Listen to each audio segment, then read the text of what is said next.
What is going on, everybody? Welcome to the Run Pure Sports Morning Show. I am your host, Mangone. I am here with JSU. They call him John Sarabian. They call him Johnny AirPods. They call him 5'4", get off my court. They also call him the #1 tournament player in the world, as Big T likes to call him. JSU, we are here with you to stroke you a little bit. You're hating every single second of it, and talk about your nice little win that you had over in the MLB streets. You also did it in a way that everyone hates. You did not stack 5 guys.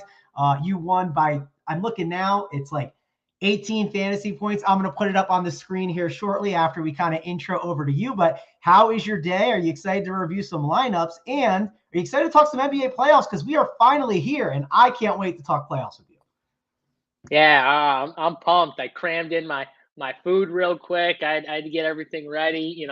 Got back from the gym just to get on with you and do the Mangone and Friends show. I'm happy to be the second guest on and talk some hoops. Where we're going to talk some MLB lineup review and stuff like that. And don't forget, don't throw shade on my 9th place team, Mangone. My 9th place team. The haters will hate that team too, but that one was close to getting up there too. So I had a few good bullets in there, and if you guys watch, most times I'm on the Up to Lock show for Run Pure Sports. If you watch the Up to Lock show that Friday, pretty sure it was Friday, it was me, K Fallick, Big T, Holden, and at the very end of the show, maybe about 5 or 10 minutes before MLB locks, I'm around there. We started talking some MLB, as the NBA questions were dying down, and we were just kind of going over what we were going to do. I got, of course, Big T, K Fallick made fun of me for my path. They did not like my Texas path, Texas mini stacks with Houston and LA, and that ended up being the winner. And K Fallick, Big T, take that shit. How you like me now? And to Big T, I like how he put 1 to 3, Mangone. Like I like that better. I don't like when he puts number 1. I like 1 to 3 because then I can say I'm number 3, he's number 1. And then I don't know who you want to put number 2. Well, I don't know if Big T was trying to say I was in the 1 to 3 category. I wouldn't put myself there, but if he was, that's very kind, Big T. Maybe you're 2. Yeah, maybe you're 2. I don't think I am, but it's very kind if you are, Big T. I didn't know what he was doing there with my number's 3, anyways, because Allen Iverson. That was always my number. I was always 3 in NBA. I was always my basketball number was always 3 because of AI. So I'll take number 3. I'll be number 3. Big T can be 1. Hoop might be number 2. I saw Hoop creeping up that's there. That's not what Big T's saying. Look at the chat. He says 1 to 3 entry, not ranking. You donkey. Oh no. So JC, you are number 1. Oh, boo. No, I'm taking it as 1 to 3, as in he was saying one of the 3 top, and I'll be 3. My number's 3. All right, well, we got the #1 tournament player in the world here, as Big T likes to call him. Let's share the screen. Let's show you the team, the winner. I'm pulling it up now on the screen share. Hopefully there's no mistakes here, but we got it up. We're now slid to the side, and here's the team. I'll zoom it in a little bit so you guys can see it way better because this does not look as great. So hang on. Get the zoom action on it. And this is the winner right here from JSU. Pretty good team overall. You did not stack it the conventional way, right? You didn't have that 5-man stack. Actually, that's the number 9 team that you told me about. And you had, look at this, JSU, before we go to your #1 team. Brandon Marsh, 6.9%, your lowest owned guy with the worst score. So that's pretty crazy. And it was only 10 points off of second place. So you could have been sitting there 1 and 2 at the top. All you needed was a third one up there, and then you really would have been the 1 to 3 player, tournament player in the world. But let's go to #1 and look at that team. And you have Sean Mania and Charlie Morton, which Charlie Morton, if I recall, was the chalk that night. He was the guy that I think most people were gravitating towards, which I think at this time of year, and we talked about a little bit with draft sheet, like there are just some pitchers I think we're going to like plug in some days just because they're in such good spots and they're stretched out. And there's just not a lot of great pitching right now because we didn't have the spring training. These guys were not stretched out. Then we got Sean Mania at 17%, which we know what Sean Mania's upside can be. He can definitely be shaky at times, but he got an Arizona lineup that you used to like to play a lot. I don't know if you'll play them this year as much with Mr. Kettle Marte, but definitely a good spot for him. And then, of course, you got your Texas guys. You got Nate Lau. You got Cano, who was a chalkier option. I remember that day, which, like, if you're punting the position, 7 points is certainly fine. You got Diaz in there, who was a really good option. Pena, and then Otani, Tucker, and Miller, which, again, you didn't fully stack. It was more so mini stacks and then some one-offs. And you also had Kyle Tucker in there, who hit you the double home run to get you over the top. And JC, that was my play of the day that day. I don't know if I helped. Maybe I did. Also, DC gave him some love. He helped you with the Garver thing. I loved his Garver call. I thought it was phenomenal, talking about Berrios and how he's seen all his pitches and knows how to lay off the curve or slider or whatever it is, and just knows how to decipher the pitches. So I thought that was a great call as well. But I've done enough talking about the team. Tell me how you kind of built this winner. Yeah, I'll get to how the team was built in a second. I will just say to your point about, I didn't catch I watched most of the show. I missed the ending of the show. I forget what happened, but I couldn't catch the very ending of the show. But a lot of this lineup, like the DC call with Mitch Garver, him talking about how he hits fastballs well, how, he's caught for him before, and, the familiarity with him. I just thought it was a really good breakdown. And I love Garver as a hitter, and everyone knows my Texas love for whatever reason. So him on Texas, it's like, oh, this is perfect here. Because I really did like Texas, especially when they put Brad Miller in the one hole at 3,100. And I was like, all right, I'm definitely going to play some Texas. I didn't know how much Texas I wanted to have at the beginning of the day. And I can tell you, for this lineup was actually a different lineup during the Up to Lock show. This lineup was actually a full Houston stack Mangone that I pivoted. So, and I'll tell you why in a second, but just so people are clear, this was supposed to be a full Houston stack with a mini stack of Texas and a one-off of Robinson Cano. And I switched it. I'm pretty sure the switch was something like Jordan and Yuri Gurriel, which would have made it a full, because I had Bregman, no Diaz. Once I realized Bregman wasn't in the lineup and Gurriel wasn't in the line, or no, Gurriel was in the lineup. Yeah, Gurriel went to the DL, so I'm assuming you had to get off him, correct? Like, so I pivoted this entire lineup once I realized that, and it was during the Up to Lock show I was doing it. And I talked about on the Up to Lock show, I said, there's 3 spots I really want to target. And it was Texas, it was Houston, and then the Angels. Those were like the 3 spots. The Cano play, I heard you guys talk about Cano on the show prior to us, and you're just talking about how he's a good value. DC was thinking he might have a resurgence year and stuff like that. So I was like, all right, well, if I get stuck with him, because at first it was like I could get the full stack with Altuve, Gurriel, or, Bregman, Gurriel, however I had it. I can't remember exactly, but this team was a full stack. And then once I realized that, I was like, all right, I'm going to pivot and play kind of like a 3-man Texas, 3-man Houston, and then Otani as a one-off because I like the Angels, and Cano as another one-off. So early in the year, I'm all for stacking, but earlier in the year, I do think with not many good spots for hitting, the weather's not as good. I do think that like this is the spot where if you did want to like 3-man stacks and have a couple one-offs, like it's not a bad route to go.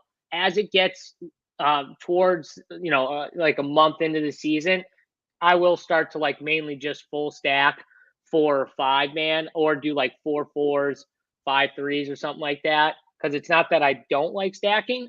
I love stacking. I just think that at the beginning of the year, I think it's better to have certain pieces because the offense, some of the time, like last year, we saw my lineup last year when I hit opening day was a very similar lineup. I'm pretty sure it was like a 3-3 with 2 one-offs.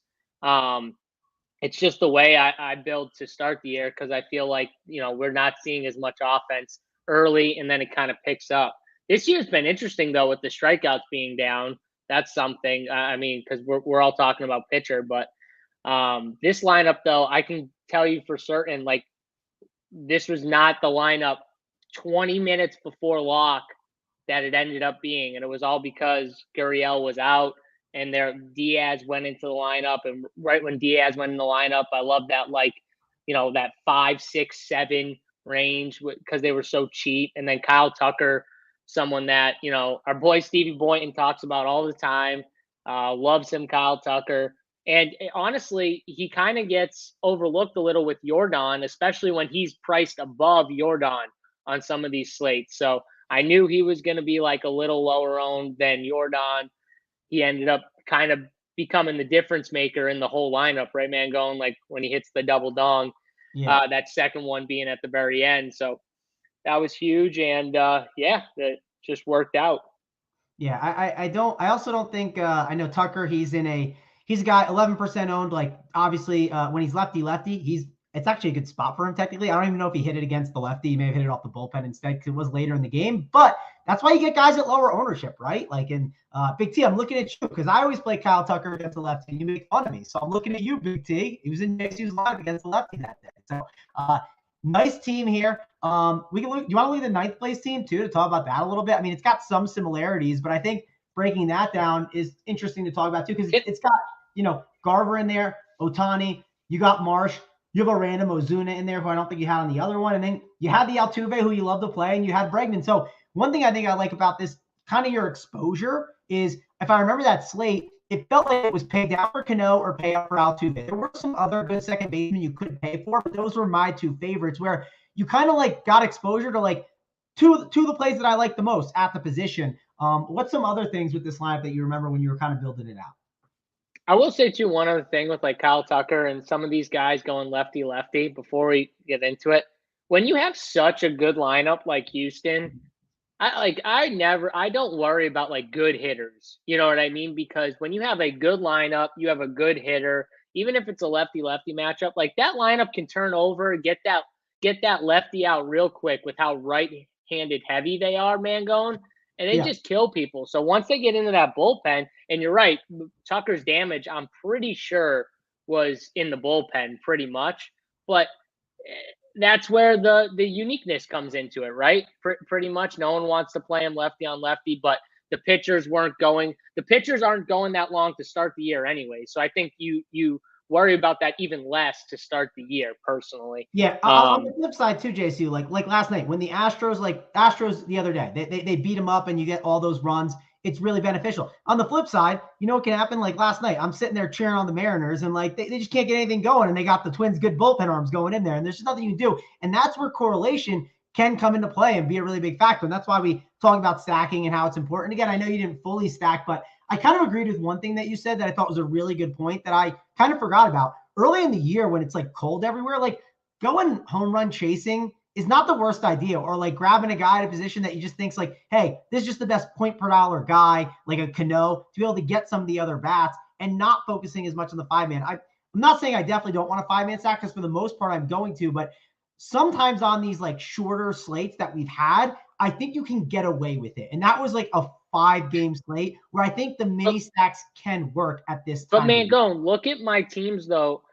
They're not like completely all over the place. Agreed. They're attacking the exact same spots, just with a little different ways. You know what I mean? Like they're all Houston, Angels, Texas, with like a random one-off with Ozuna from Atlanta. But like outside of that, they're all built that way. You know, and I'm focusing in on the same team, so I'm getting a good amount because I think I had 3 or 4 teams in this tournament, I'm pretty sure.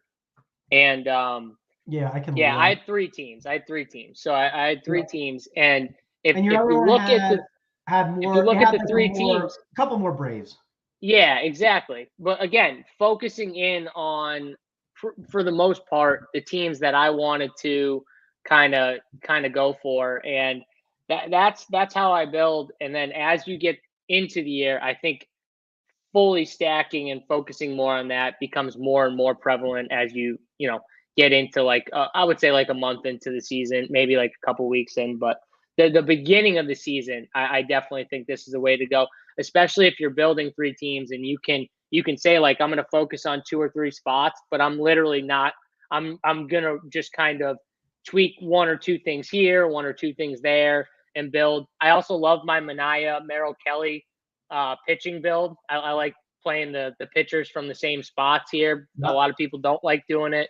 I love doing that too, JSU. I want to like that. I think is great, and also this is one reason why I think this helps like separate Run Pure Sports from other people. DC, before the show, I had no intention of playing Merrill Kelly. I was on the show with him.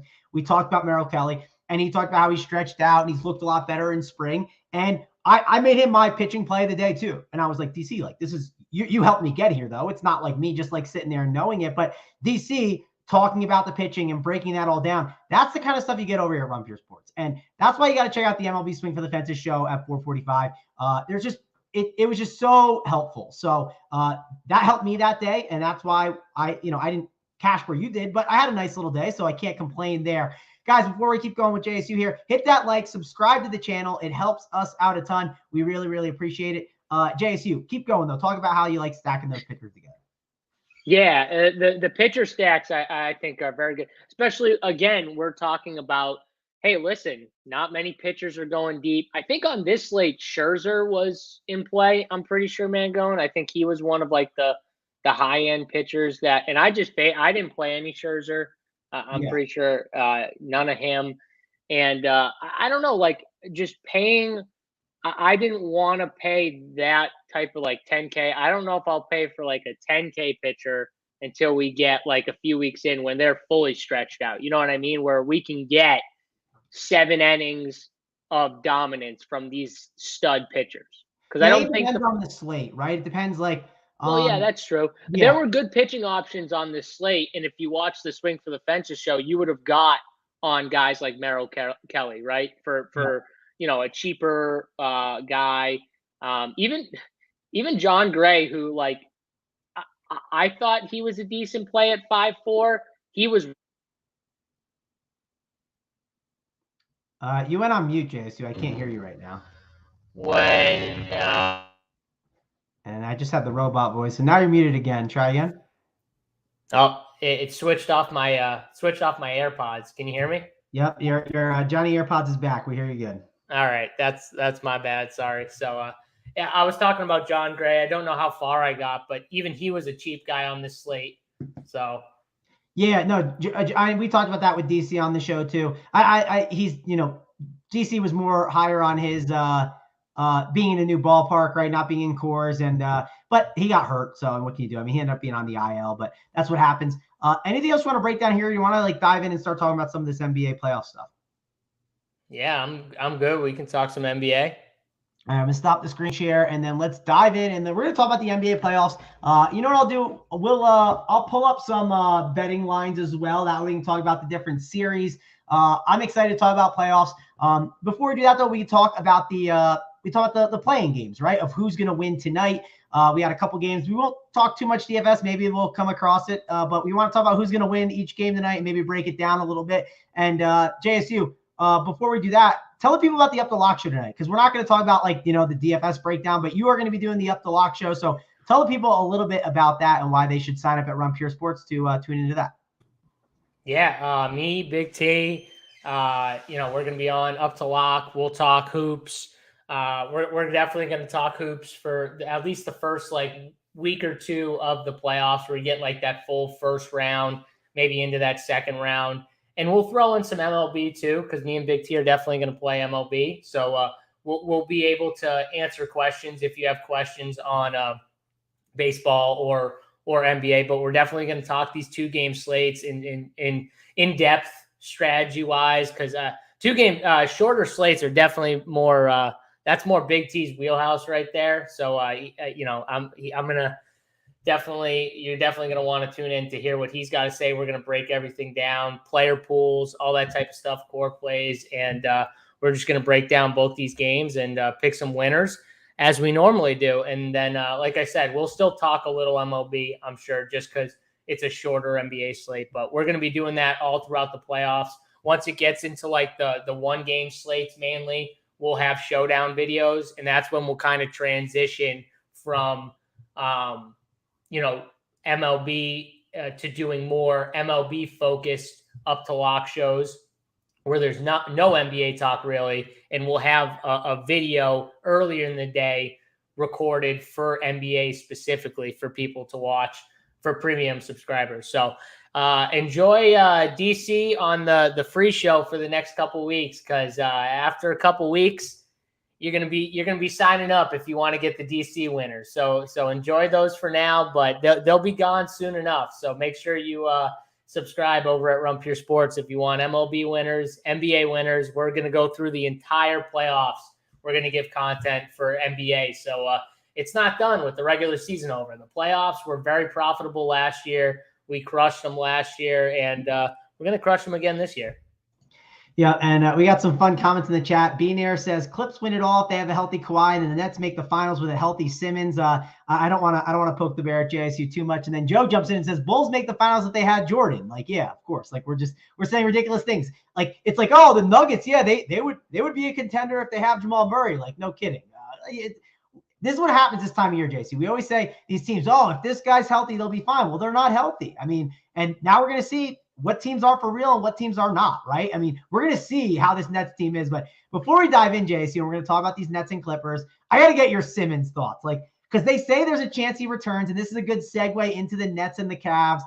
What do you think happens in this series? And give me your Ben Simmons breakdown with the Nets here. Well, let's be honest. I think what's happening with Ben Simmons, it's very mental. Whatever's going on, it's in his head. Whether it's his shooting, whether it's just completely psychological from the standpoint of him actually going out there and playing, because he ain't hurt. He's hurt like in his head. He ain't actually hurt. Like he is taking time to rework his shooting, I'm sure, and his jump shot, and to get his mind right to go and play in the NBA. But let's be honest. How can you trust that? Like you can't go into this playoffs and say like, well, Simmons is going to be there. Like I'm just going to pretend like he's not. They can say he's probable for the first round series all he wants. Well, he was supposed to potentially come back, if everyone remembers, for what was it, like the March 8th game against Philly or after that game. And then what happened? Oh, we're shutting him down. Oh, okay. Well, why? What was the reason? There is no way that dude is fully right in the head. I hope, because I don't wish like ill will on Ben Simmons. Like I don't think he's a good basketball. I don't think he's a superstar, which every single one of you that were Ben Simmons fans a couple years ago, don't forget, you all were saying superstar, all-star, all this bullshit. No, he was just a good defensive player that couldn't play offense but could run the floor and dunk, and you guys liked him. That's what it was. And then you realized in the playoffs last year that he wasn't bringing any team to a championship with one other star. He needed to be the third guy. Or Mangone, my favorite was they were like, yeah, he needs to go to a team like Golden State where he can be the Draymond Green. And I'm like, how many Golden State teams are there? I mean, literally, the Nets, there's Golden State. How many other teams are there where he can go and be like the Draymond Green? I'll tell you right now, there's probably only 2 or 3, and he went to one of them. JC, this goes to my perfect point. You don't pay the max for a player for them to be like they have to gel around a certain type of system and player. When you're a max player, you figure it out with the team that you're with. You are that good that you are. Like it's like with when you're a really good quarterback, you don't need great receivers. You make them better. KD is the prime example of like the dude deserves however much amount of money is the max amount of money. KD went from all these different places. He can fit anywhere. He went to Golden State and fit in with Steph. And you'll say, oh, like he played with Steph and Clay. I'll tell you right now, to be the caliber of player that he is and to take somewhat of a back seat and be able to do that, that's challenging, in my opinion, for someone like KD to do. I don't think a ton of stars could do it and fit so seamlessly like he did on that team. That's my opinion there. But he can play anywhere. He deserves the amount. Kyrie Irving, the dude might be the best offensive guard we've ever seen in the NBA that we kind of take for granted because everyone's like, oh, he's crazy. Oh, like all this off the field. Forget what he does off the court. He's out there staging the court, right? I mean, yeah, like what he does on the court. He does ridiculous stuff off the court. Well, yes, but what he does on the court when the ball is tipped, Mangone, is absolutely insane. Like, it's just ridiculous offensively how good he is. And they're saying now, like, oh, well, Ben Simmons, yeah, he's going to go play with two of the best you can make the case they are the two best offensive players in the NBA. If Ben Simmons can't fit in with these guys, then he's not good at all. And if he does, then he's going to be a solid stats guy. He's going to be a solid player in the NBA. There's nothing wrong with Ben Simmons being a solid player. I never said he couldn't be a solid player. What I always push back on for years, because I saw it right away, was the dude is not a superstar. He'll never be a superstar unless he can develop some type of jump shot or play center for a team. Maybe he can play center for the Nets and be like the small ball center because he can defend and then they can just switch everything. I don't know what they're going to do with him, but those are the only ways where Ben Simmons can, like, I think, be really good is if he develops some type of like post up game and plays center, or he develops a mid-range shot and works it back like Giannis did. Giannis is the prime example for him, I think. Mangone, Giannis went from mid-range, and he's consistently the last 2 years gotten better, getting further back and further back. Yeah. And now he's taking fadeaway mid-range shots. He's taking three-point shots, but he worked that way the last 2 years. He started closer and worked his way back. That's what Ben Simmons needs to do. He needs to perfect all those mid-range shots, the shots that are dead in the NBA because no one likes to take them anymore. And then he needs to start working his way back. Get comfortable close and then work his way back. He can do that if mentally he's in the right mindset too. But again, the game's so predicated on three-point shooting that they might not want him to do that is the problem. Yeah, I mean, it's one of those things. It shocks me that he just can't get better and just like, go up and just shoot. I mean, anyone can do that, right? It's all about time and effort and you wanting to do it. So, yeah. Kyrie, you got people in the chat saying Kyrie didn't win anything without LeBron, which we got all like the takes coming in the chat right now. Here's the thing. Everyone has had someone next to them when they win. No one wins by themselves. Like that's the one thing. Like everyone always says, oh, well, he had this guy and he had that guy. Like the only guy you can really say it is like Dirk, and the Dirk thing was incredible. That was like a crazy run. And that's a great example of why like that Heat team, remember they didn't gel yet in time. That's why I don't expect Ben Simmons just randomly gel and Kawhi for sure to gel with all these new guys that they possibly have. Kawhi's not the same situation, but I'm curious to see how it all shakes out. But let's it's different though, Mangone. Like he had Joel Embiid. Like, okay, well, Kyrie had LeBron. That's fine. Who else did they have? I mean, yeah, they didn't have many. I mean, it was just a bunch of my point is though, is like everyone wins with someone. Michael had Scott. Kevin Love, I guess. Love wasn't Love there for that portion of it? Did he get hurt? I can't remember. I think he was hurt during now, and it's so long ago. I'm pretty sure he got hurt in the playoffs. I think, anyways. But either way, our point is still the same. Like, if Kyrie wins this year with KD, is everyone going to be like, well, he had KD? Correct. Like, he's always Robin. He's not Batman. That's exactly what that's fine. That's fine because KD's the best player in the world. Like, and when LeBron and Kyrie played, LeBron was the best player in the world. Like, I don't understand the knock on someone who plays with the best player in the world. Why are we knocking him? Because they just happen to play with the guy who's probably number one. If you want to say Giannis is one, I'm fine with that. But like in my book, I still put KD as one. It's not a knock to play with the number one player. You still got to be able to gel and play alongside. And I will say Kyrie Irving hit some pretty damn big shots at the end of games for that ring. So don't just discount those. Yeah, he was doing the 5'4" get off my court. He was making shots. He was getting buckets. So let's talk about this game though, JSU. We're not talking too much. I mean, we'll sprinkle in DFS maybe, but like we're gonna just talk about who wins this, and then we're gonna go into an Eastern Conference playoff preview, talking about the teams. We both believe the Nets are gonna win. They're minus 9.5-point favorites. I don't know if betting wise you want to go out here and put a bet on something, JSU. On top of that, some news with this game that we got kind of while we were on the show. Nothing humongous, but obviously I think you'll talk about this a little bit on the Up the Lock show. Goran Dragic's status is he'll play on Tuesday, but he isn't sure how many minutes he'll get because he's on like he's put on the health and safety protocols. I don't know if he got COVID or what happened. Who knows? But when that happens and you're on those health and safety protocols, you're not really practicing and like working out. I don't think so. I think that's one reason why the minutes could be down just in this game.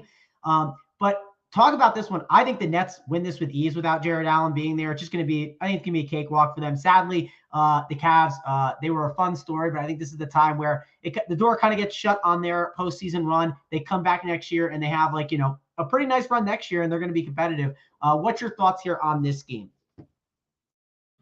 Yeah, I agree with you. I think that the Cavs, as good as I think Darius Garland is, and I called at the beginning of the year that he was just gonna break out, and I think we've seen it. But the key with the Cavs team and why they had such a good run up to a certain point was this big lineup that they could throw out there, and it really gave teams issues. And Jared Allen, you can tell, was the key. Jared Allen, Evan Mobley, this big lineup with Lauri Markkanen at the 3, and then you had Garland. It would give teams like the Nets, in my opinion, Mangone, issues, right? If they were fully healthy. I do believe that 100%. Mobley could switch, right? That was one of the keys. You can keep Allen down low to protect that rim, and Mobley's able to switch on a lot of the pick and roll stuff and play phenomenal defense, which was so key for them. But now that's gone, technically, with no Allen at the rim. It just messes everything up. Correct. And we talked about Kyrie, and you want to talk about, like, the dude is elite at getting to the rim and finishing. Like, that's what he is the most elite at, in my opinion. So you lose Jared Allen, your rim protector. You still have Evan Mobley, but at the same time, KD is going to be attracting a lot of people on the perimeter.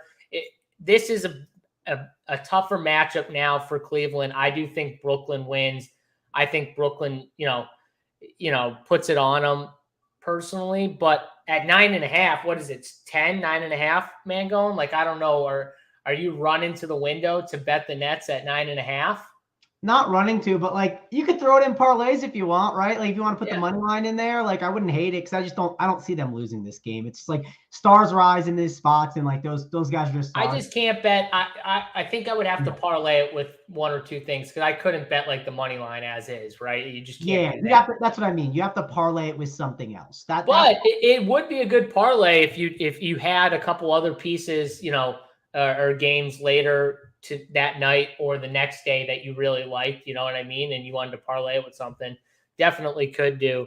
I just don't see how Cleveland wins without, even with Jared Allen, it would be still very tough for them to win, but I do think they would I would give them a shot, Mangone. Like I would give them a shot. Because with that better defense, when you have good defense and when like you get rebounds and stuff, it can lead to easier buckets on the other end. Like defense leads to easy buckets in transition. And that's the one thing that's going to hurt them. It's one of the reasons why for the Celtics, I think it's so bad if they match up with the Nets in the first round and Robert Williams is out.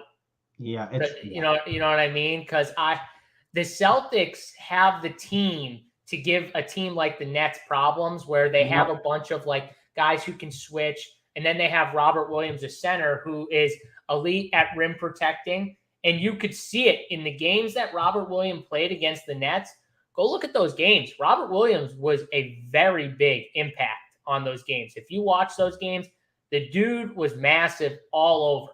You can hedge out and make force guys like KD out on the perimeter, not let him get downhill because he's got fast feet. He's athletic. He's long, he's rangy. So it makes things so much harder. And then the rim protection with Kyrie was a big thing too. So that's what stinks about like, if that matchup happens in the first round without Robert Williams, I give the Celtics way less of a chance because there's no Robert Williams. If he was in for that series though, I would give them a much stronger chance at getting through it. Oh yeah, I was very excited about that. We'll talk about it when we get to it. Let's go to the next game because this one is fascinating. It's going to be very intriguing to me. Clippers and the Timberwolves. The Clippers are 3-point dogs, which like if I'm betting this, I am betting the Clippers +3 in money line. That's what I would be on. I think the Clippers end up winning this. I love the Timberwolves. I do have a wager. Like, I think it's like 6-1 for them to make the playoffs. So like, I am technically rooting for them to win tonight, but I do think this Clippers team is pretty elite. Like, I saw a stat going in, I think this morning I saw they have like the #1 offensive rating since Paul George has been back of any team. Now, regular season NBA and since Paul George has returned, it's a little different, and not every team is like playing to their full max, and it's just a little different. So I'm not trying to overweight that stat too much, but this Clippers team is definitely more for real than I think people think. I know people are talking Kawhi's question will come back.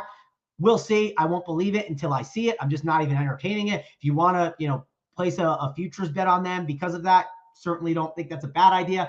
But this Timberwolves team, they have Pat Beverly, right? He's an absolute dog. He is built for these moments. He is a guy that plays in the playoffs and works hard, and I can't wait to watch him tonight. D'Lo, we've seen D'Angelo Russell has gotten way better on the defensive end. He's definitely looked good with this team. Cat, I want to see Cat rise up finally. I mean, the dude is a great player, but he's kind of a beta in these moments. He kind of never takes over. I want to see him take over finally in a game. And Ant Edwards, I'm a huge Ant fan. I'm curious to see how he explodes because he talked to the coach, and it seems like he is now kind of getting more in takeover mode and realizing he needs to dominate the games more. So I'm excited to see if he can rise to the occasion in this big game. It's not technically a win or go home game, but if you win, you get to that next round. Don't have to play again. So it's an important one. What's your thoughts here on this playing game between the Clippers and the Timberwolves tonight? So I got a very strong take. I think the Clippers win this game. I think this line is just wrong. Personally. I'm with you. I think it's wrong too. I think it's wrong. Like, I think this should be, a pick 'em, but I would honestly, I just think the Clippers should be slightly favored. It's very slightly, but still favored. I think they're the best team in this play-in situation. Now, unfortunately, I think they're playing the second best team in this Western Conference play-in situation. Like, I think these are the two best teams over the Spurs and the Pelicans. That's just my opinion. But I think the Clippers come out of this with a win. I'm not like Paul George. For me, I'm going to put my money on him. But also, I love their pieces because all their pieces kind of know their role. They got like the Reggie Jackson, Norman Powell's back, which is huge for them. I'm wondering, they've always went through small ball Mangone, like in the playoffs. I wonder I don't know if this is a team where you could do it against, but we've seen it a little bit, and they've got a ton of depth. I mean, Terrence Mann, they got Nick Batum, Covington. I'm really interested for these Clippers. Marcus Morris, like, this is a team that I'm going to back. They've got they've got a good mix of veterans, young guys, and then the clear star at the top. You can say, though, like, hey, Minnesota might have the next three best players. And I'd be like, okay, well, they might. But all these veterans that the Clippers have for a one-and-done type situation, right? Like, you win this game tonight, like, that's the team I want to put my money on. The team with the veterans and the star. And everyone kind of knows their role. And I think the Clippers also, too, I think better coach. Give me the coaching nod, too. I'll take the coach for the Clippers. No doubt, a very good coach, in my opinion, too. So give me all those things. I think the Clippers win here. Plus 130 for the money line. I'm going to be betting the Clippers. Yeah, JSU, I'm with you. I think the Clippers end up taking this home. I do think you're going to see more small ball lineups.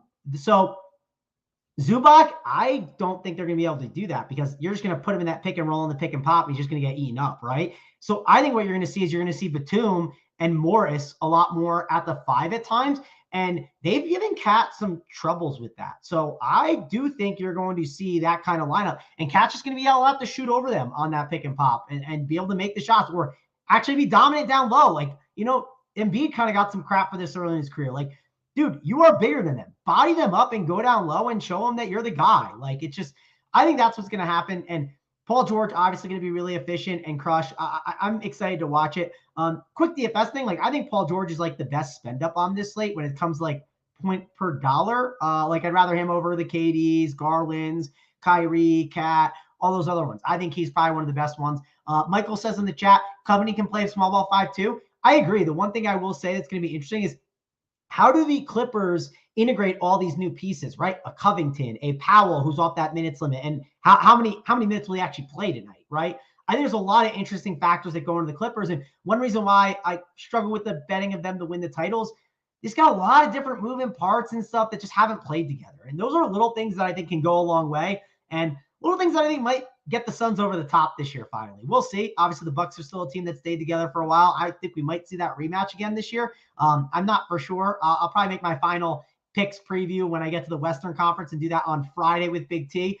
Just so the people know, we were supposed to do it on Thursday with Big T. He is coming back from vacation, and Big T doesn't do vacations much, so we're going to have him on Friday. That's when we'll be talking about the Western Conference stuff with him. Living the life, Big T on vacation right now. Much deserved vacation too. Yes, much deserved for Big T. More for Amber than you, Big T, but yes, Amber definitely deserves a nice vacation. So. Correct. Let's do the other playing games quick too, JSU. That way we know kind of where you are in the Eastern Conference as well. What do you think of the Hornets and the Hawks? That's a -4.5 line for the Hawks. I think Atlanta is starting to get in their groove a little bit. I think it took some time. They had a lot of injuries throughout the year. They're still dealing with injuries. No John Collins, in my opinion, is big, but I don't think it's that big in this game particularly. I don't think they need that. If they had John Collins, I actually think you would see John Collins at the 5 a lot, and you'd see Capella and him switching more, not really having both of them. So I think they're going to be fine. I think they're going to actually win this game. I like, even at the 4.5, taking the Hawks here. How about you? Yeah, I would agree with you. I think that this is, I would take the 4.5. I think Atlanta is just a better team. I think Charlotte, one of the things with them, they just try and push and push and push. But at the same time, they're going to have issues, I think, with Atlanta in the pick and roll. I think they're going to have some issues there. And I think Trae Young and company, Bogdan, I think they're kind of clicking a little bit. And yeah, John Collins is a little bit of a miss right there. And I do agree with you. In the playoffs, we might have seen him and Capella almost because we saw Capella's minutes go down when everyone was healthy a little. And then when Collins got hurt, he started to get his minutes up, but Collins would have definitely been in play to play a little center, I think, especially with how good Gallo's been playing, in my opinion. I thought Gallo was washed coming into the year completely, and he's at least shown a little life. He's not what he was a few years ago, but he can still play a little bit. He can still score. He can have those, random games. So I do think Atlanta's the better team, and I think they come out with a win. Not like a super strong take like I have the Clippers, but yeah, I'm with you. Yeah, I think the Clippers one I feel more confident, but I do like the Hawks here in this spot, and should be a fun game. We get to see LaMelo, right? We get to see two of those young guys from that draft class, LaMelo and Ant, play, so that's going to be fun to see in these playing games and exciting. But let's talk about this last one, and then we'll kind of definitely dive into the Eastern Conference stuff. Before we do that, guys, like the video, subscribe to the channel. Helps us out a ton. We definitely appreciate it. When you subscribe to the channel, you get to get notified when we go live, and we're going to be going live a bunch today. We got the 4:45 MLB Swing for the Fences show, premium show at 6 p.m. with JSU Big T breaking down MLB and NBA. I think more NBA than MLB, but they'll be breaking it all down. And then we got the golf show tonight at 8:30 p.m. Be sure to check out the Strokes Gain show. We had some big hits in PGA this weekend. Our boy Club Cam Cole, he got second in that big Millie, got 200K, had a lot of big winners in golf recently. So be sure to check that out. And the Showdown content has been crushing too. You get notified when we go live with the Showdown stuff throughout the week and the weekend. So do not miss out on that. And if you're looking for the round 4 PGA Showdown stuff, that's on the premium side. So you have to find that over on the site. You will not get notified when that goes live on the YouTube. So find that on the website for the premium stuff and sign up now if you haven't signed up. I'll extend the offer that I gave yesterday to Adam G. He's in the chat talking some NBA with us. If you sign up now, during the show, sign up, show me that you signed up and you're a new sign up, I will give you some free swag. I will talk to Amber and get it for you. So if you are new and you sign up, send me proof that you signed up, and I'll look on the back end to make sure it's all legit. I will get you some free gear sent your way. So JSU, talking about the Spurs and Pelicans, though, I'm curious to hear where you are. This is my take on the game, and you're going to laugh at this one for sure. I like the Spurs to cover the 5, but I like the Pelicans to win. Is that okay? Am I allowed to do that, JSU? No.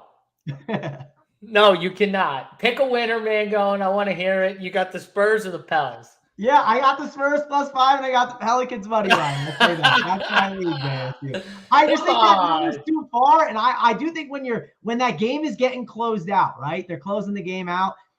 I think CJ McCollum just shuts the door down. Now, typically, like 5 is a tough number because like you deal with free throws and stuff, and teams grinding it out. But I still like the 5 with the Spurs. Maybe I'm a coward for saying it, but I think the 5 with the Spurs is the side I want to be on. And then for the Pelicans, I think they get the job done. And I think they get the job done in a really, really close game. Man, but if you like the close game, so you don't like the Spurs +175 as like if you think it's going to be that close, like I definitely don't mind that money line. I mean, I should probably say like if I'm picking a winner, right? Like I'm picking the team that wins the game. I think the Pels win it, but I'm not laying -210, right? I'd lay +175 over that. Like if I'm talking just strictly betting, but I do think that the Pelicans win in like a close game that goes down to literally the last shot. I think it's going to be that kind of game. Yeah. This game, I don't know. I struggle with because I know the Pelicans have kind of come on late in the year. They're going to be everyone's favorite in this, I think, this play-in situation. I don't know. I think the Spurs have the shot to upset the Pelicans here. I would not be shocked if the Spurs came in, young team, everyone's playing. As long as DeJounte's right. Like, I mean, you know, that is definitely – when you lose that much weight, that's kind of worrisome. Mangone, have you ever been that sick where you, like, lose a ton of weight? Like, I remember I had the flu, like, 8 years ago, and it knocked me – and this was when I was in, like, the best shape of my life. And it knocked me on my ass. I lost like 10 pounds, and it took me 2 weeks before I could like do anything. Like I had no energy, nothing. And then after that 2 weeks, it took me like another 2 weeks before I could like do some of like the physical things that like I'm just normally accustomed to doing. Like it took me literally a month to recover. When you lose that type of weight, it's not the easiest thing ever. Now, DeJounte's obviously a professional athlete, so it probably takes him a little less time than it would take a normal human being like me or you. But I'll tell you, it is not fun to lose that type of weight when you get sick or whatever happened. I don't know exactly what. I'm assuming he got sick, right? Yeah, he got sick. I had a friend that happened to recently, and he's younger than you and I too, and he was struggling for sure to like kind of get back like in doing like physical activity. It wasn't easy. Man, going like you can act like my fiance would tell you if she was here, like. It literally was to the point where like I struggled getting out of bed. Like it hurt to get to like roll out of bed at the beginning. Cause that's a lot of weight, especially for someone who's kind of smaller in frame too. And remember, DeJounte's not this like big dude with like extra weight on him, right? He's a skinny dude. So it probably knocked him on his butt a little bit more than it would knock like someone who's a little bigger and has some weight to lose, if you get what I'm saying. Yeah, the good news is he played 32 minutes, shot 5 for 15. So he 1 for 6 from 3. I mean, he wasn't his best game for sure, too. And the rebounds, actually, this is one of the most notable ones, JSU. 1 rebound.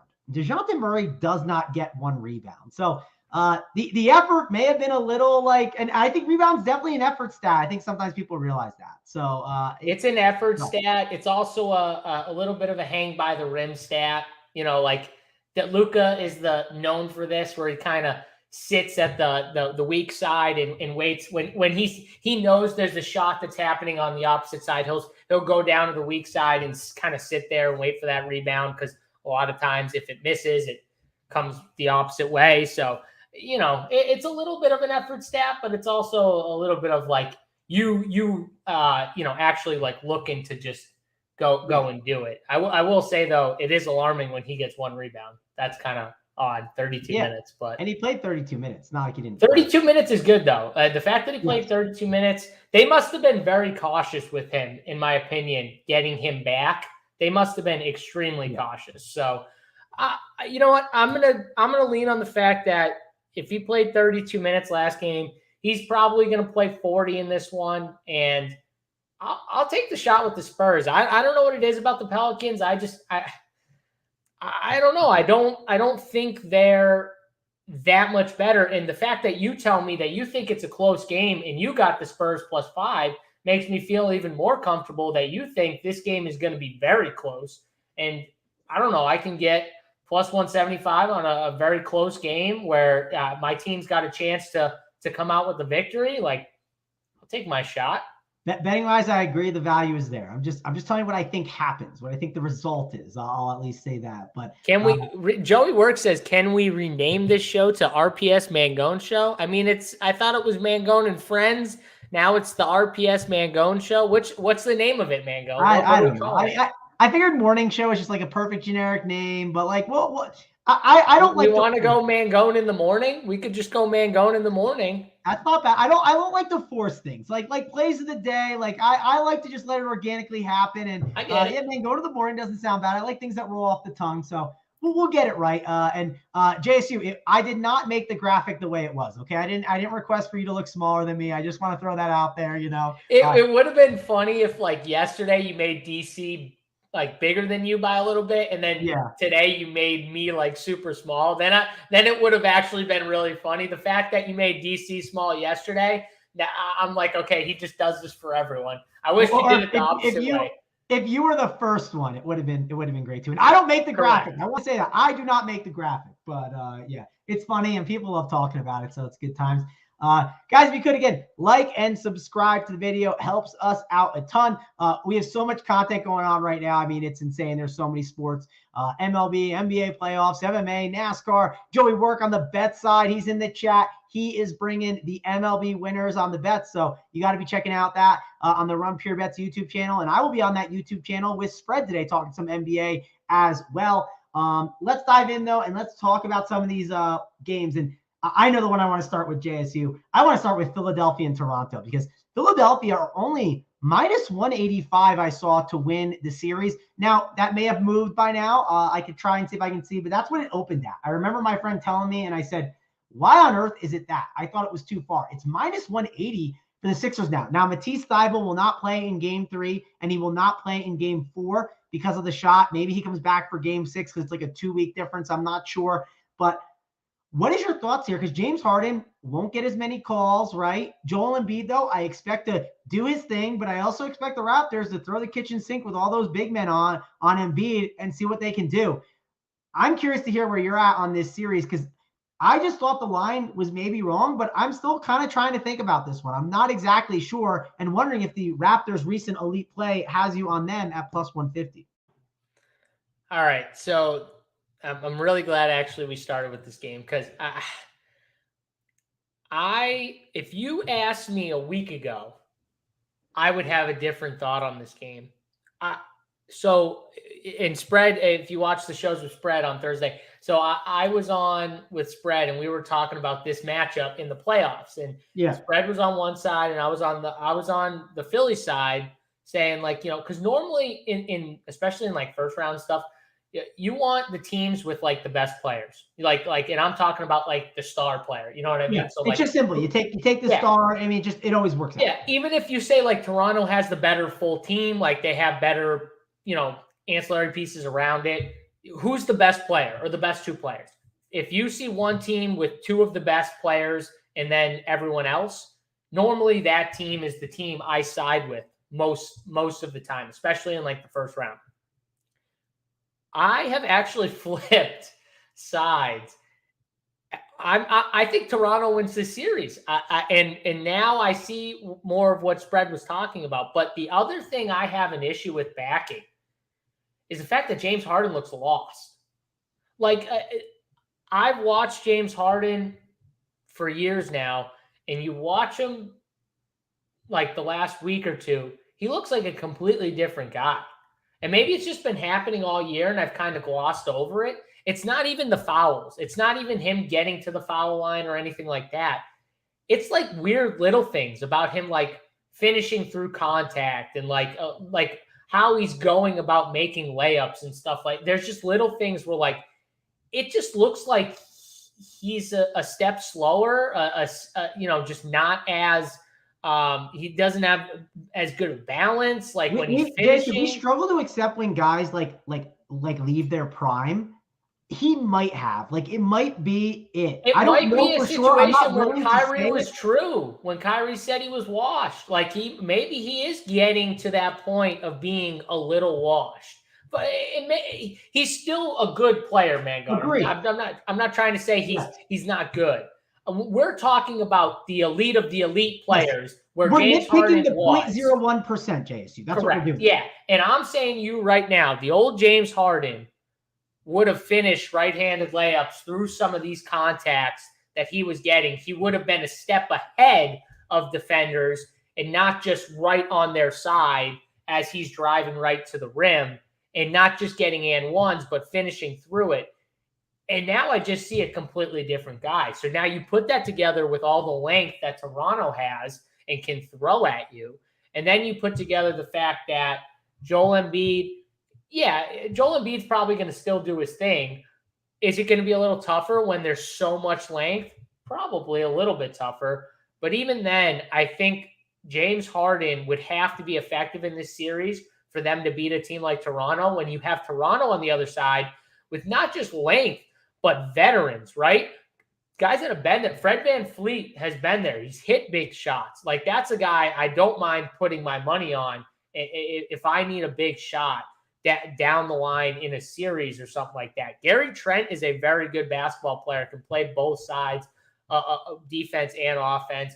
And then you put together that with the Bouchers, Achuas, Thad Young, Siakam. You got a tough team. That's going to be a tough out for a team like Philly if James Harden can't finish through some contact, because Toronto plays the most aggressive, in my opinion. They are up in your face. They are relentless defensively. They do not they don't always get like the ticky-tack fouls, but if they're going to kind of swallow that whistle in this series and they're going to let them play a little more out on the perimeter, that is not a team in Toronto that I want to be handling the ball out on the perimeter against. Because guys like Fred VanVleet, they'll take your cookies like easily. They're going for it all day. So I think Toronto wins the series. I've totally flipped in the last week, and I'll say spread was right and I was wrong. Even before the series starts, I knew it right after that game. I watched it and I was like, I'm on the wrong side. I better get on the right side before these playoffs start.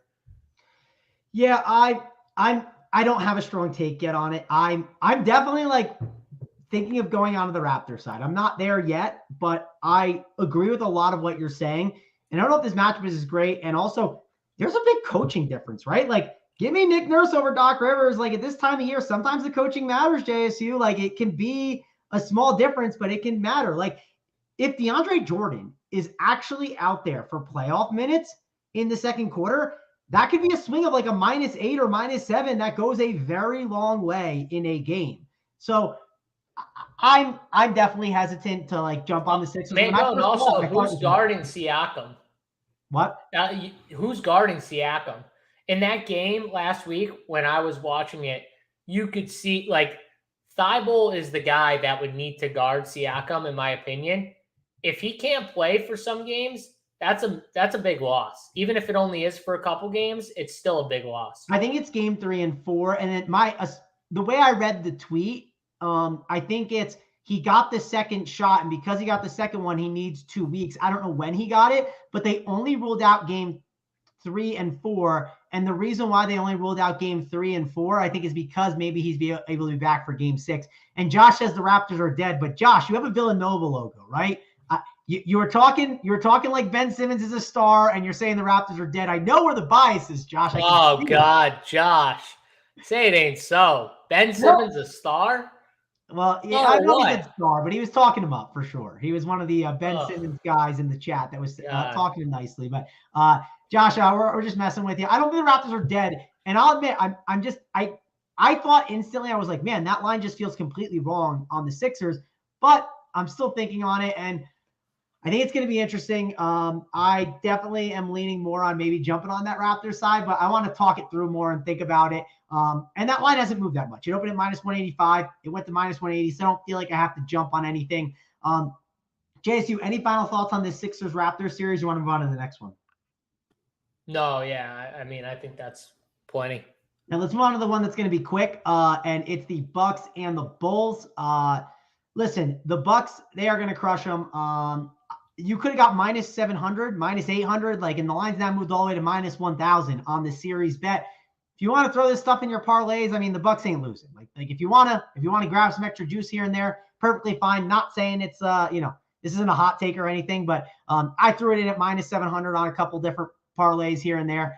But overall, I think the Bucks get the job done no matter what. The only thing that I think is the big question here is, what do they win by? Do they win 4-0? Do they win 4-1? I mean, you can get, for plus 175, you can get Bucks 4-1. For plus 250, you can get Bucks 4-0. Like, I don't hate jumping on one of those lines, JSU, because I think the Bulls, they don't win 2 games here. They maybe win 1. But yeah, that's about it.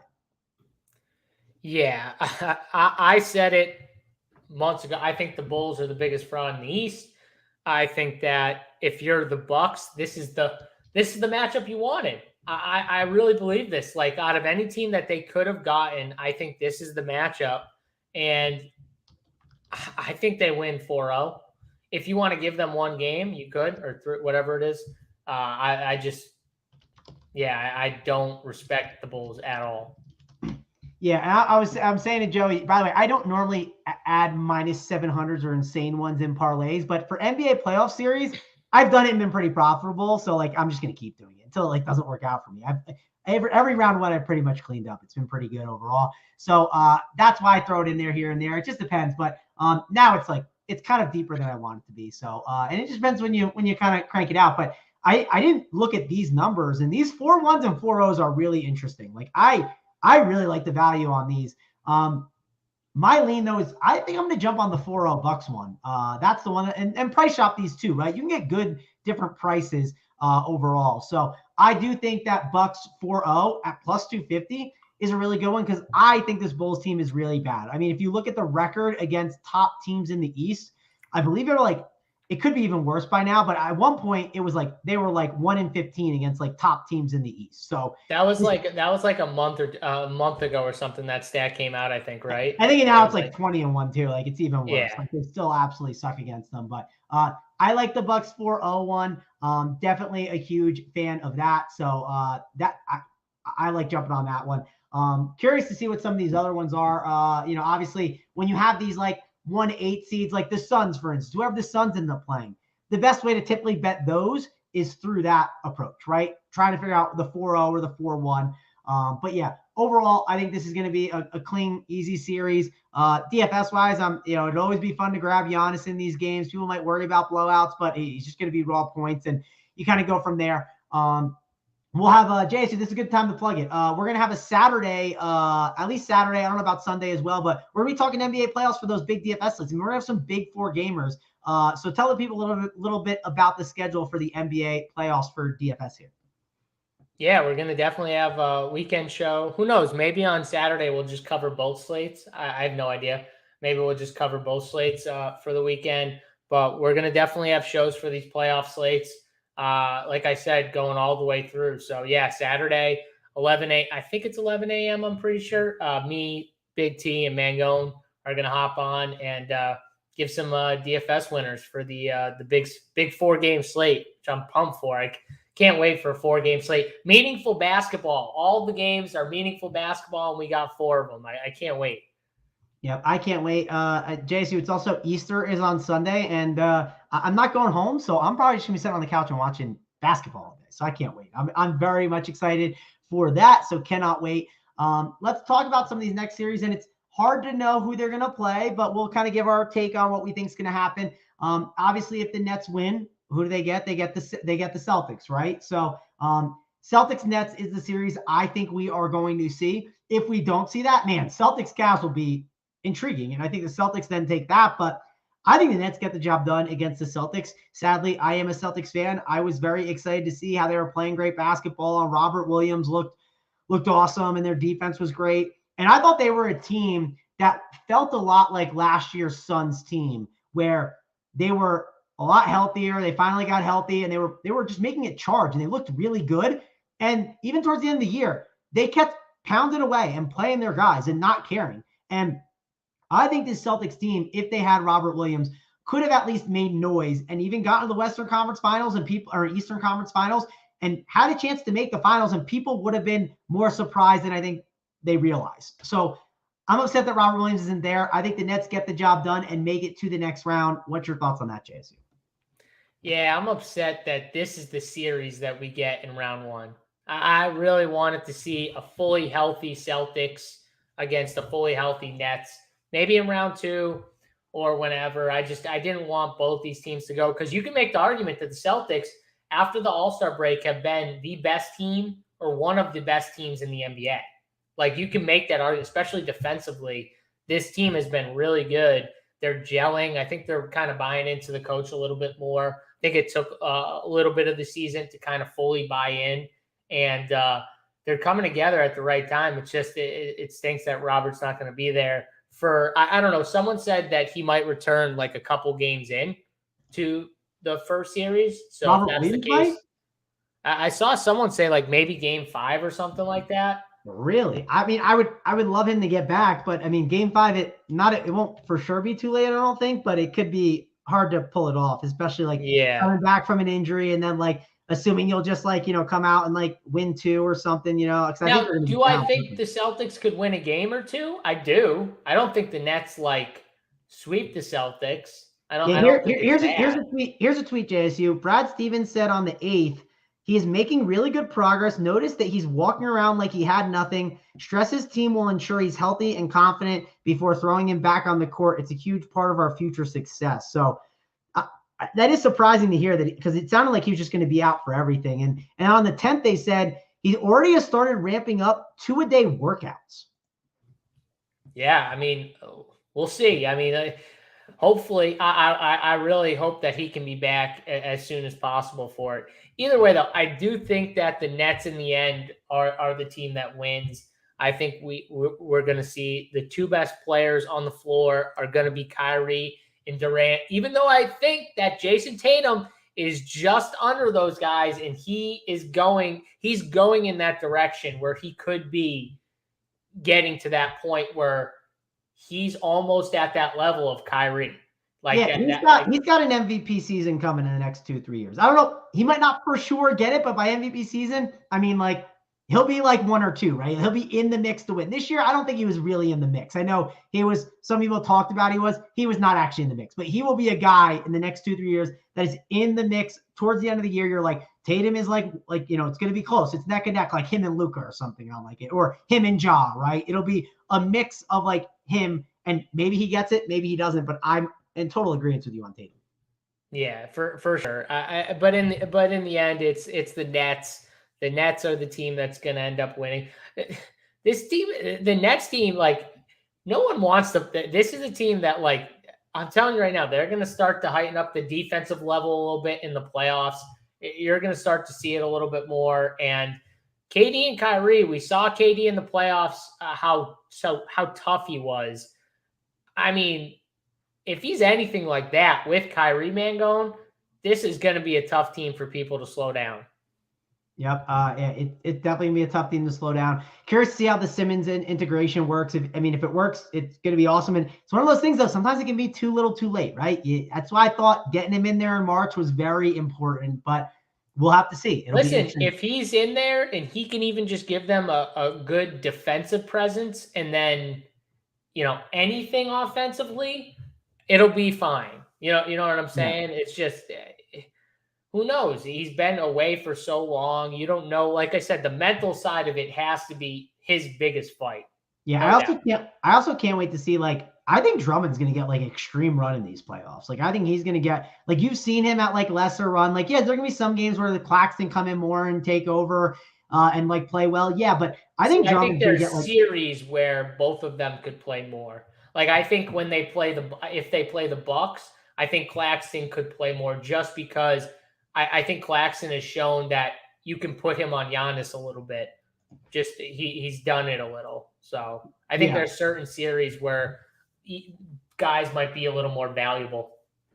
Yeah. Here, so let's talk about this next one. The Heat. So this is hard to figure out who they're going to play, right? Because what's going to happen is if we think the Nets win, then Cleveland goes down, and then Cleveland plays the winner of the winner of Atlanta and Charlotte. And I'm just going to go out now, and this is what I'm going to say, JSU. And this might be, I'm curious to hear what you think on it. I think Atlanta, they beat Cleveland, right? And then they go on to play Miami. And then I think Atlanta beats Miami, as crazy as that sounds. Now, Miami, they're good. They're good and all. And maybe I'm riding Atlanta from last year, and maybe it's more of me being hopeful and wanting to root out a dog. But I don't think Miami is as good as everyone thinks. Now, here's the issue. With Miami having that 1 seed, that path could be a lot easier, and they're in the Eastern Conference Finals, and I feel like a donkey, right? So like that's the one issue here is that path feels like it could be a bit of an easier one, because if they play Toronto, if they play Philadelphia, I think they match up decent against them too. But I do think the Hawks have the team to be able to get the job done. Now, again, it's a hot take, right? It's just not something I'm expecting is going to happen, every single time or something like that. But I think you'll get good value on a team like Atlanta, who made a run last year. And I think they can make that run again. They have a really good basketball team. So what's your thoughts on that? And then what's your thoughts on Miami? Because you are a Miami guy. Like they're not your favorite team, but you have teams that you ride with. Everyone jumps on you for liking the Cleveland Browns and rooting them on. This is definitely one of those teams that you kind of put in your corner that you're like, I root on the Miami Heat. You definitely like them in the playoffs. So what's your thoughts on Miami here and how they kind of handle their playoff run? The Texas Rangers, the Cleveland Browns, they're coming, by the way. Cleveland's coming. I'm throwing that out there right now. All the people, are you going to jump on the Cleveland bandwagon? Jason, it's a little heavier on the bandwagon already. I'm driving it around. I'm starting to feel a bunch of more people hop on. It's getting I got to throw some people overboard at some point. We got to stop allowing people onto the bandwagon. Yeah, JSU, I am on that bandwagon with you. I didn't get beat up like you did, but I do think the Browns, like, they have good offensive line. I'm with you. Like a lot of the stuff you agreed with, I am on board. Also, Josh brings up a good point. There is no John Collins, and that's big, but I'm hopeful Collins is back in time. Like if they make it there, there's a chance like Charlotte can easily beat them. Cleveland can beat them. Like what if Allen is back for that game? Maybe he ends up being, and that could definitely change that series for sure if we think that's how it goes. But I'm just telling you my thought process and how it goes. But yeah, break it down for me. Like, what are your thoughts here on the Heat? All right. So against the Hawks, I think the biggest, most important thing for a team is you got to be able to play that pick and roll well. You got to be able to switch out on Trey. That's what they're looking for. I think this is like the worst possible matchup that they could get, or like one of two. Honestly, I think this is a terrible matchup. You got a mobile center and Bam. I don't think anyone switches defensively better than Miami when they're at full strength. I think they're the elite team at just everyone being able to switch and stand their ground, play defense, keep people in front of them. Because remember, Trey's game is predicated on kind of either that long ball three, if you switch out and you sag back, like, and you don't come at him and force him to kind of dribble side to side or downhill, he's going to drain it. And then if you force him to dribble and go downhill, his game is predicated on getting by the first guy and then either forcing one or two to collapse, in which there's open shooters, or getting to that like mid paint and floater, layup, foul, stuff like that, lob pass to Capella. That's the way their offense kind of works. And if you can switch and keep guys in front of you, it makes it a lot harder for someone like Trey to consistently have good offense and team offense. Because remember, the team offense kind of goes through that pick and roll and Trey beating that first defender and then forcing two to play one in which somebody's open. I don't think they're going to get as much of that against the Heat. I think the Heat are going to be one of their tougher opponents. The Heat, the Bucks, teams like that. Like, I think those are tougher opponents for a team like this. So I really don't like the matchup if they play the Heat. I think the Heat win probably, like, what is it, 4-1? Like, it's probably a 4-1 series.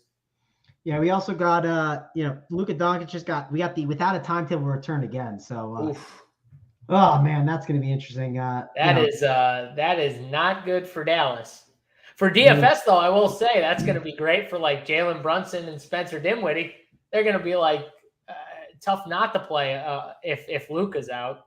Yeah. By the way, so Collins, I'm looking up stuff now on it. He's not sure yet when he's going to return, but I am watching a video of him. Like he's moving a little like gingerly, right? He's not like moving like fast or anything, but that's how guys are in warmups anyways. He's just doing like he's like going up past in front of the 2-point line and then popping back to the 3-point line and catching and shooting. So that was on like the whatever, I think the 10th or so. So I mean, I do think John Collins would be very important for that, right? Like I think that would be very valuable, and that's what they would need. But we'll have to see. I'm excited to see how that series shakes out. I'm also excited to see like can the Hornets pull off something and like make it to the 8th seed. That would be fun to watch them. It'd be fun to watch the Cavs back to full strength finally. Like there are some like fun, exciting teams in this like Eastern Conference playoff game that just be able to watch them get a chance against a team like the Heat. And if they can, like, let's say the Heat win the series and they compete and it goes like to 6 or 7, that would still be like, just really good for like that team's future outlook. Do you kind of agree with that, JSU?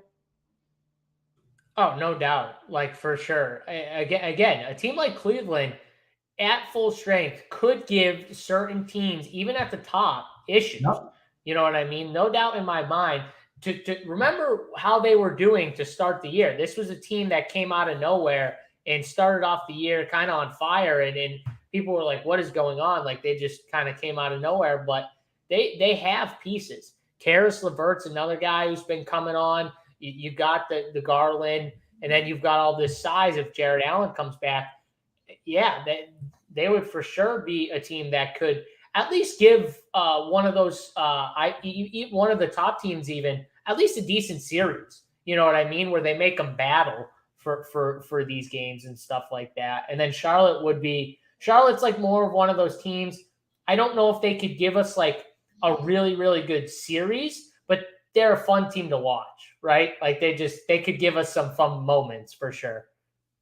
Oh yeah, Terry Rozier can definitely make like a nice like he can keep the game close and just go at it and just make some really nice shots for sure. So we'll see. It's going to be interesting. Who do you think comes out of the East, JSU? We got like we're 20 minutes over the normal time, but hey, I figured we'd go pretty. We'd be talking about the playoffs for a while and talk about the lineup review. Who do you think comes out of the East, though? Let's talk about that because that is going to be interesting. I think this is like, if you had to pick the side of the bracket that's the toughest, it's the East for me. Who do you think comes out of it? My lean is it's going to be Nets or Bucks. I think it's going to be whichever one on that side can get the job done. It's going to be a bit of a gauntlet to go through, I think, for like a team like the Nets, right? You got to go through Boston, then you got to go through Milwaukee, and then got to go through either probably Sixers or Heat. Could even be the Raptors. I mean, there's a lot of different routes it could be. What's your thoughts here, JSU? Yeah, I think that there's two teams. I think it's the Nets and the Bucks. I think those are the two teams that are going to fight it out. And it's tough. It's tough to go against Giannis. I'm going to say the Nets do it this year. Hopefully everyone stays healthy and they get it done this year. I do think they got a good shot. So I'm going to go Nets, but again, if you said the Bucks, I'm not arguing with the Bucks. The Bucks are a very complete team. They've got one of probably the two best players on the planet right now playing in Giannis, and no issues with that. And by far, too, the East is way tougher than the West, in my opinion. Like in the West, honestly, I see like two teams. I just don't see much out of the West. Or the give it to me. Like you don't have to pick your finals winner. We'll do that on like the Saturday or Sunday show when we break all that down. So I mean, I think Memphis is legit, and I'm a big Memphis guy. I know that there are certain people, cough, that don't believe in Memphis at all. I totally disagree. I think this team's got a ton of grit. I think they're kind of like out to prove that they're legit. They're deep too. On top of it. They got a good mix of players. They've got guys that, wing defenders, in Brooks and in Desmond Bane and Ja. And then they can also play offense. They can play inside out. They've got a bunch of different, guys that can do a lot of things, good role players too. So I really like them. I think the Suns are the most complete team for sure in the West. Like, just, you got the stars, and then you've got, a bunch of role players around them. That's the one thing the Grizzlies don't have, Mangone, right? They have a star, and then they have everyone else, where the Suns have like two legit stars. DeAndre Ayton, who, we've seen him turn it on. He's a very, very good player. And then they have the Cam Johnsons, the Jay Crowders, the Mikal Bridges. That's what kind of sets them apart from all these other teams in the West, in my opinion. So I think those are the two best teams. I think the Clippers, honestly, I might put like third or fourth. Like, I think the Clippers are a legit team. That's why I hate that the Clippers. Even without Kawhi, like you tell me, I still think they're one of the best teams in the West. I think they have one of the better coaches too, which in the playoffs I'll give a good edge to. So yeah, I just think that's how it is. Some people might say Golden State. Steph being out definitely hurts that, but yeah, we'll see. Yeah, I think Denver, Utah, Dallas, I think they're all dead teams. I think the Warriors, they're in there. They can get it done. I agree with you on the Clippers thing. I worry. The one thing I hate is Memphis having to play the Clippers in the first round, possibly. That is like the one thing I'm like not excited about. Like, if the Clippers do happen to lose tonight, that'll be the one thing I'll be happy about for Memphis. And going back on Memphis, because I do believe in them, JSU, I'm with you. Stars are born in the playoffs, right? Maybe Dylan Brooks or Desmond Bane, maybe they rise and finally get there. It feels like it might be a year too early for that to happen, but maybe we're shocked. Maybe Desmond Bane. Yeah, Dylan Brooks and Desmond Bane they're not going to be stars in this playoffs. I don't think they're going to be good.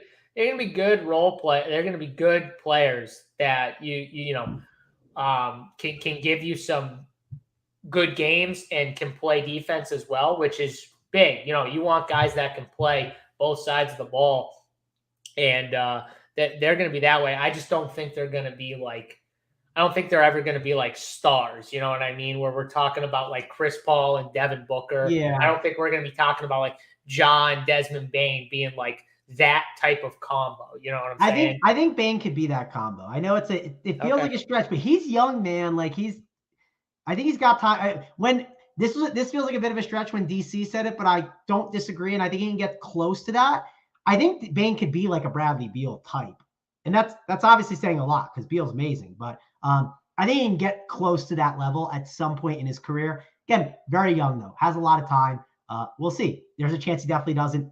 Probably more likely he doesn't because Bradley Beal's amazing. But I'm hopeful of this Grizzlies team. I'm hoping they can make it through. My guess is I think the Suns end up getting there. It's going to be lame. It's going to be like the same exact finals. We'll have to see if it ends up being the same exact finals. But I'm hopeful we get the Grizzlies to get it through. That's what I'm hoping for. JSU. Final thoughts here, kind of before we get on out of here. No, it was fun talking some hoops with you. I can't wait for tonight. We're gonna, like I said, we're gonna be on 4:45. We got the Swing for the Fences, and then 6 p.m. Up to Lock show. We'll talk both hoops and MLB, and we'll get some winners. So sign up, Run Pure Sports. Get over there, get in the Discord. Tons of conversations going on in the Discord right now for all the sports, all chatting going on for all these sports. We've got everything: NASCAR, MMA, PGA, NBA, MLB, you name it, F1, you name it, we got it. So, get over there, check it all out.